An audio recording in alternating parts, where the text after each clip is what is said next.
before my Raw review, I have some news to inform you all. It's not the end of this channel. Like, come on, that's still a lot of bullshit. Anyways, it has to do with my pig fed wrestling company. You know all that. I had no choice but to cancel United, and the brand split was from that also. There are like three reasons why. One, it's hard for me to do both shows, so that's probably why. Reason number two, it was obvious I was not gonna do this for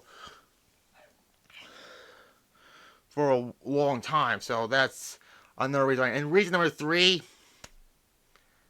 I feel like you want to do one show all the time. So the old United ring, which is the Nitro ring, will be the Showdown ring from now on. What's for the pay-per-views and all that, I'll still use the New Gen ring with the in-your-house ring skirts because it makes sense because, it's a pay-per-view type one. And the WrestleMania ring skirt also. Because I did that with a unique thing where I used the black ropes and the red turnbuckles from the Nitro ring to the New Gen ring for the WrestleMania ring skirts and all that. On my New Gen ring. Which you obviously know about that. And also, one title did not change hands during this little brand split of the whole company of that did. And you're guessing it was Charlotte Flair? Well, congratulations. She's the only one who didn't get a title change from it. Other titles, like the world title, went from AJ Styles to Diamond Dallas Page, and etc. All that. So, kind of crazy. But I want to do, that was probably the reason why. Hunt for Gold is going to be in the 11th of July, and I was going to... I had no choice. I'm sorry, but...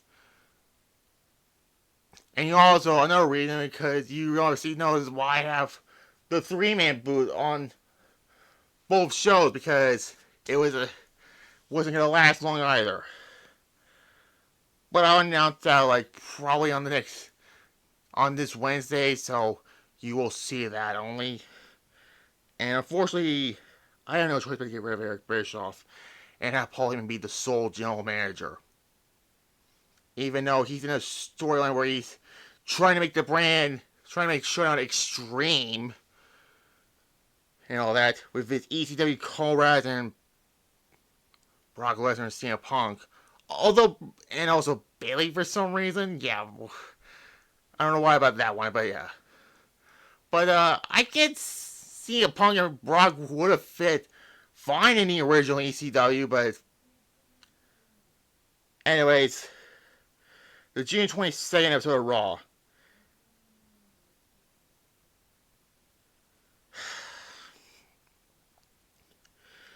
It was whatever, really. Only been 3 minutes and I hadn't talked about the rest of the... Didn't talk about Raw yet, but now I am.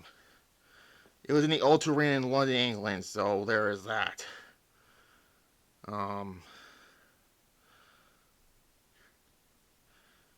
Anyways, we start with Oba Fame coming to the ring, which he's gonna beat Jey Uso. If they give that crown to Jey Uso, please, for God's sake, don't do it. He tells this Saturday Night Champions, which Finley stands in the ring with a crowd, the loud chant his name and all that, and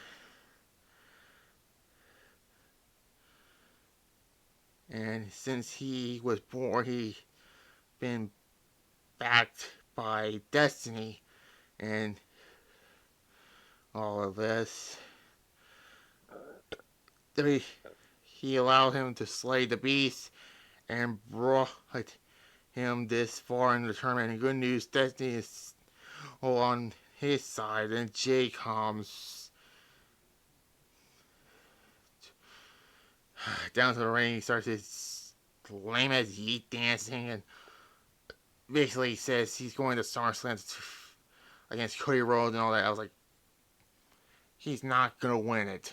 he better not win it. But yeah. Anyways, and then Raw GM Bald Eagle is backstage when LA Knight cuts him off and suggests the Bloodline has complex photos and appears Brink because they're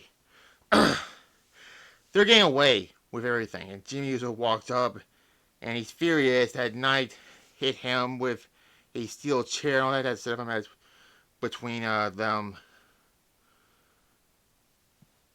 later on Raw. So there's that.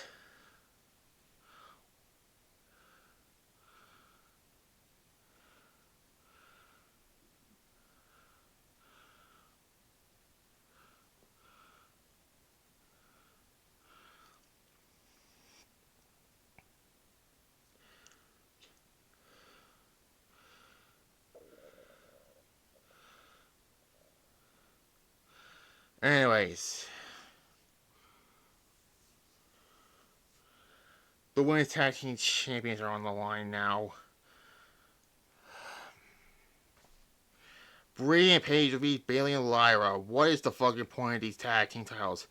There are no fucking teams in this goddamn division.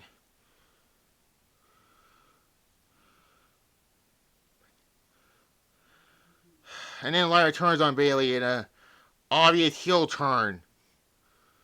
So there's that. Whatever.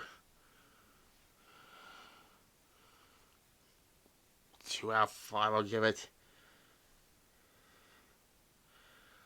That was it. Chad Gable makes his way to the ring, talk about, says he didn't just lose the mask, he lost his self-respect and all that. Who the fuck cares about that stupid mask? And keep the Granny Miracle thing in AAA.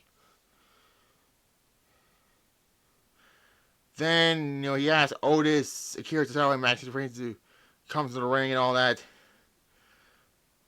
And they rejected him.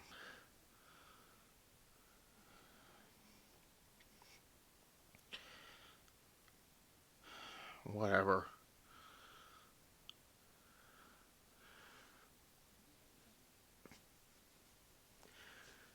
Rey Mysterio is catching up with Dragon Lee.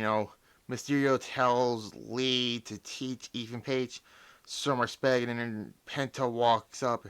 Penta said, "Tonight is Lee's night. Time to show zero fear."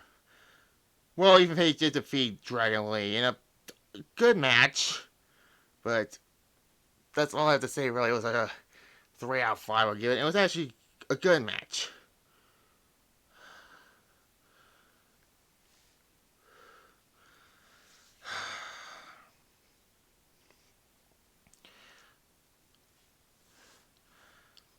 Anyways, then we get an interview with the tag champs.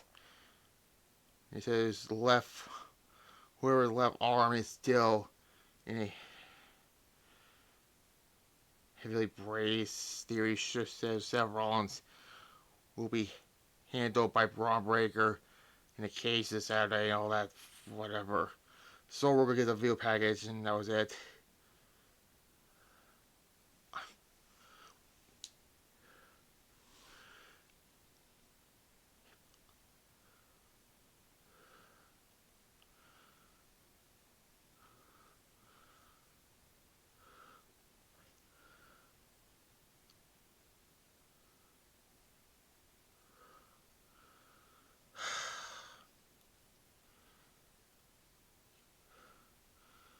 Then the Liv EO confrontation.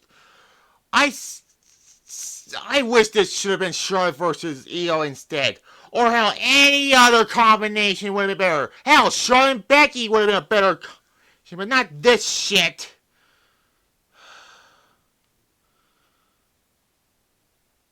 I am paranoid they're going to have Liv win this fucking tournament. She's the fucking champion. Never defends the fucking belt.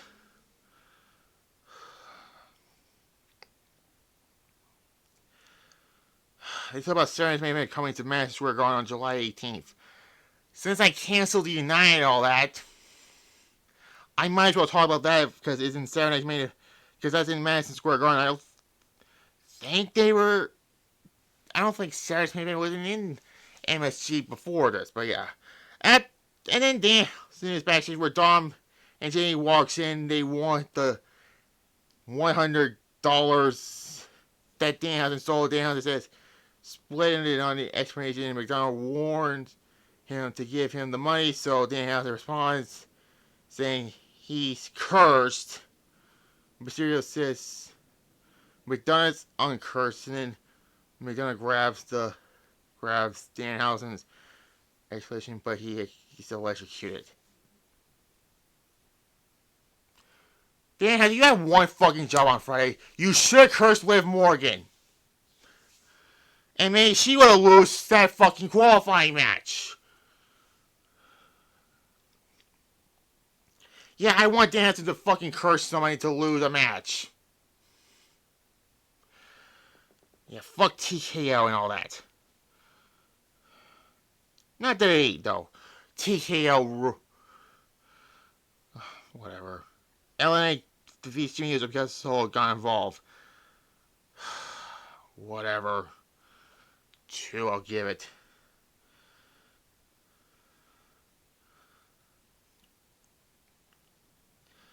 Street hosted interview. They were fired up and vowed to win the tag house tonight. There was a Seth Rollins interview talking about this Saturday in the cage and all that.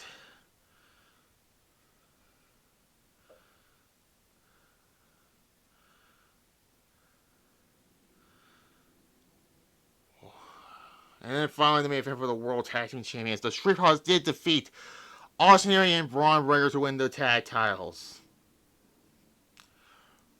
Or at least Logan Paul's not a champion anymore. No more Logan Paul. Can we fire Logan Paul? Paul, can we fire him, please? Yeah, Joe Hendry appears and chases Logan Paul up into the crowd, and Seth Rollins' music heads and Braun Breaker was waiting for him. Rollins came through the crowd, Shield style, and punches Austin Theory in the face with the brass knuckles, and that had the Street Profits win the tag titles. Whatever. The tag team scene is dead in the water as it is.